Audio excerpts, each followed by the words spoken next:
கர்த்தர் இயேசுவின் நாமத்தினால உங்கள் அனைவரையும் வாழ்த்துகிறேன். இந்த வேளையிலே தேவன் நமக்கு முன்னோடியாக சென்றிருக்கிறார் என்பதை வேதம் நமக்கு அறிவுறுத்தும் பொழுது, அவருக்கு பின் செல்லுகிற நாமும் அவரை போல வாழ வேண்டும் என்று சொல்லி ஆவியானவர் நம்முடைய வாழ்க்கையில் எதிர்பார்க்கிறார். எபிரேயர் 6ஆம் அதிகாரம் 20ஆம் வசனத்திலே வாசிக்கும் போது, இயேசு நமக்கு முன்னோடினவராக, மெல்கிசேதேக்கின் முறைமையின்படி அவர் முன்னோடினவராக சென்றிருக்கிறார் என்று சொல்லி, இஸ் அவர் ஃபோர் ரன்னர். இயேசு நமக்கு முன்பதாக ஓடி இருக்கிறார் என்றால், நமக்காக ஒரு உதாரணம் காண்பித்து முன் உதாரணமாக வாழ்ந்து சென்றிருக்கிறார். எப்படி இந்த பூமியிலே நம்முடைய வாழ்க்கை இருக்க வேண்டும், நம்முடைய சிந்தனை இருக்க வேண்டும், நம்முடைய செயல்கள், நடக்கைகள் எல்லாம், குணங்கள் எல்லாம் எப்படி இருக்க வேண்டும் என்பதை இயேசு நமக்கு முன்பதாக தம்முடைய வாழ்க்கையிலே காண்பித்து போயிருக்கிறார். அப்படி என்றால் இயேசு ரட்சிப்பு எவ்வளவு நமக்கு அவசியமோ, இந்த பூமியிலே நமக்கு பாவ மன்னிப்பு அவசியமோ, அதே போல அவரை போல இந்த பூமியிலே வாழ்வதும் அவசியம். ஏனென்றால் நாம் விடுதலை பெற்றதற்கு, நம்மை தேவன் ரட்சித்ததற்கு காரணமே இந்த பூமியிலே அவருடைய சாயலை வெளிப்படுத்துவதற்காகத்தான். அதைதான் பவுல் சொல்லுகிறார். ரோமரில் வாசிக்கிறோம், தேவன் நம்மை முன் குறித்திருக்கிறார், அவருடைய குமாரனுடைய சாயலுக்கு ஒப்பாக முன் குறித்திருக்கிறார் என்று சொல்லி. அப்படி என்றால் இந்த பூமியிலே வாழும்போது அவருடைய சாயலை நாம் வெளிப்படுத்தி நாம் வாழ வேண்டும். இயேசு இந்த பூமியிலே வாழ்ந்த போது தேவனுடைய ராஜ்யத்தின் திட்டங்களை அவர் நிறைவேற்றி கொண்டிருந்தார். பிதாவை அவர் வெளிப்படுத்தி கொண்டிருந்தார். பிதாவின் சித்தத்தை தான் அவர் செய்து கொண்டிருந்தார். பிதாவுடைய வார்த்தைக்கு அவர் கீழ்ப்படிந்துள்ளவராய் அவர் காணப்பட்டார். அவர் இந்த பூமியில எவ்வளவு பிஸியாய் இருந்தாலும் பிதாவோடு கூட செலவுடைய நேரத்தை அவர் முதல் உரிமை கொடுத்து அவர் வாழ்ந்து வந்தார் என்பதை நாம் பார்க்கிறோம். அவர் வாழ்ந்த காலங்களிலே இயேசுவை பின்பற்றின ஜனங்களுக்கு தெரியும் அவருடையதான ஊழியம் எப்படி இருந்தது என்பதை. வேதத்தில் எழுதி வைக்கப்பட்டிருக்கிறது.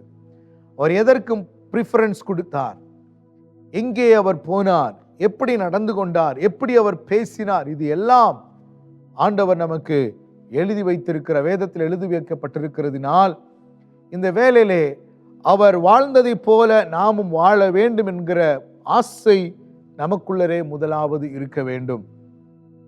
ரட்சிப்பை பெற்ற தேவ பிள்ளைகள், பாவத்திலிருந்து விடுதலை பெற்ற தேவ பிள்ளைகளுடைய வாழ்க்கையினுடையதான எண்ணங்களும் ஆசைகள், விருப்பங்கள் எல்லாம் இயேசு இந்த பூமியிலே வாழ்ந்ததை போலவும், இயேசு எப்படி இந்த பூமியிலே ஊழியம் செய்தார் அதே போல மாற வேண்டும் என்கிறதான ஏக்கம்தான் இருக்க வேண்டும் என்பதை தேவ பிள்ளைகளே நாம் புரிந்து கொள்ள வேண்டும். அதற்கு தேவை இயேசுவோடு கூட நாம் இணைந்து, பவுல் சொல்வதை போல, நானும் சிலுவையில் அறையப்பட்டிருக்கிறேன் கிறிஸ்துவோடு கூட, இனி நான் அல்ல கிறிஸ்துவே என்னில் வாழ்கிறார் என்று சொல்லி. அப்படி என்றால் கிறிஸ்து எனக்குள்ளரே வாழ்வார் என்றால் என்னுடைய என்ற காரியம் அந்த இடத்திலே ஒளிந்து போய்விடுகிறது. என்னுடைய திட்டங்கள், என்னுடைய ஆசைகள், என்னுடையதான ஆம்பிஷன்ஸ், என்னுடைய தரிசனம் என்கிற காரியங்கள் மறைந்து கிறிஸ்துவனுடையது என்கிற காரியம் அந்த இடத்திலே வந்து விடுகிறது. இந்த வேளையில நீங்கள் சற்று யோசித்து பாருங்கள், உங்களுக்குள்ள என்ன காரியங்கள் ஓங்கி இருக்கிறது, அதிகமாக எது ஆதிக்கம் செலுத்துகிறது? உலகத்திற்குரிய காரியங்களா, இல்ல உன்னதத்திற்குரிய காரியங்களா? உலகத்தின் மேல சிநேகம் இருக்கிறதா, இல்ல தேவன் மேல உங்களுடைய சிநேகம் அதிகமாக இருக்கிறதா என்பதை சற்று நிதானிப்பதற்கு ஆவியானவர் உங்களுக்கு உதவி செய்வாராக. தேவ பிள்ளைகள், ஒரே ஒரு காரியத்தை உங்களுக்கு சொல்ல விரும்புகிறேன். நாம் இயேசுவை போல நாம் மாற வேண்டுமானால், கிறிஸ்துவிற்குள்ள இருக்கிற சாயல் நமக்குள்ளே வர வேண்டும் என்றால் ஒரு மறுரூபம் உண்டாக வேண்டும். அந்த மறுரூபம் உண்டாக வேண்டும் என்றால் நாம் கிறிஸ்துவுக்கு தன்னை ஒப்புக் கொடுக்க வேண்டும். பவுல் சொல்லுகிறார், உங்களுடைய சிந்தனை மறுரூபமாகுதுனாலே உலகத்திற்கு ஒத்த வேஷம் தெரியாமல் நீங்கள் உங்களுடைய ஆவி ஆத்மா சரீரத்தை கிறிஸ்துவுக்கு ஜீவ பலியாக ஒப்புக் கொடுங்கள் என்று சொல்லி. அது மாத்திரமல்ல, ஒரே ஒரு வார்த்தை 2 கொரிந்தியர் 3ஆம் அதிகாரத்தில் எழுதப்பட்டிருக்கிறது. என்னவென்றால், ஆவியானவர் எங்கேயோ அங்கே விடுதலை உண்டென்று நாம் பார்க்கிறோம். நாம் எல்லோரும் திறந்த முகமாய் கர்த்தருடைய மகிமையை கண்ணாடியிலே காண்கிறது போல கண்டு, ஆவியாய் இருக்கிற கர்த்தரால் அந்த சாயலாகத்தானே மகிமையின் மேல் மகிமை அடைந்து மறுரூபப்படுகிறோம். அப்படி என்றால் மறுரூபம் இந்த இடத்துல எப்போ உண்டாகிறது என்றால், ஆவியானவர் தேவனுடைய வார்த்தை மூலமாய் வெளிப்படுகிற மகிமையை காண்பிக்கிறார். வார்த்தை மாம்சமாகி என்று எழுதப்பட்டிருக்கிறது. அந்த மாம்சமாய் வந்த இயேசு கிறிஸ்துவினுடைய மகிமையை நாங்கள் கண்டோம் என்று சீஷர்கள் சொல்லுகிறார்கள். ஆதியிலே கர்த்தர் மகிமையாய் வார்த்தையின் மூலமாய் வெளிப்பட்டதை நாம் பார்க்கிறோம். அப்படி என்றால் ஆவியானவர் இந்த வேதத்தை தியானிக்கும் போது, வாசிக்கும் போது, பிரியமாய் இருந்து நாம் நேசித்து தியானிக்கும் போது ஆவியானவர் கிறிஸ்துவினுடைய மகிமையை வெளிப்படுத்துகிறார். அந்த மகிமையை நாம் காணும் பொழுது, அந்த அனுபவத்தைக்குள்ளாக நாம் போகும்போது நம்முடைய சிந்தனை மறுரூபமாகிறது, மாற்றம் உண்டாகிறது.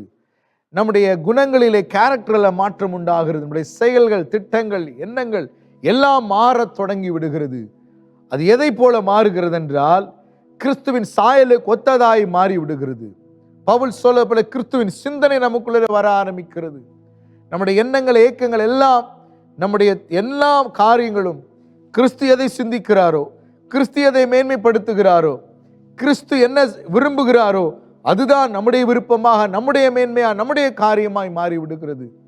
இந்த வேளையில் உங்களை சற்று நீங்கள் யோசித்து பாருங்கள். உங்களுக்குள்ளே எது அதிகமாக தோன்றுகிறது, எது அதிகமாக ஆதிக்கம் செலுத்துகிறது, எதை நாங்கள் மேன்மைப்படுத்துகிறீர்கள்? வேதத்தை வாசிக்கிறீர்கள், தியானிக்கிறீர்கள், ஆனால் தேவனுடைய மகிமையை காண்கிறீர்களா? ஒருவேளை மகிமையை கண்டால் மாற்றம் உண்டாகிறதா? இன்னும் அதே போலதான் இருக்கிறீர்களா? பவுல் சொல்லுகிறாரே, ஒரு கிறிஸ்துவுக்குள் இருந்தால் அவன் புதிய சிருஷ்டியாய் மாறி விடுகிறான், பழையெல்லாம் ஒழிந்தன, எல்லாம் புதிதாயின என்று சொல்லி அந்த புதிது என்கிற அனுபவம் உங்களுக்குள்ளே வந்துவிட்டதா? உங்களை காண்கிறவர்கள் என்ன சொல்லுகிறார்கள்? உங்களுக்குள்ள இருக்கிற மாற்றங்களை ஜனங்கள் பார்க்கிறார்களா? எதை நீங்கள் விரும்புகிறீர்கள், எதை நீங்கள் ஆசைப்படும் என்பதை சற்று நிதானித்து பார்க்க கர்த்தர் உங்களுக்கு உதவி செய்வாராக. இந்த வேளையிலே முன்னோடியாக இருந்த இயேசுவை பின்பற்றும் போது மாத்திரம்தான் அந்த மாற்றத்திற்கு நம்மை ஒப்புக் கொடுப்போம். மாற்றம் வரும். அந்த மாற்றம் வரும்போது கிறிஸ்துவை உலக ஜனங்கள் நம் மூலமாக வெளிப்படுவதை காண்பார்கள். கர்த்தர் தாமே உங்களை ஆசீர்வதிப்பாராக. ஆமேன், ஆமேன்.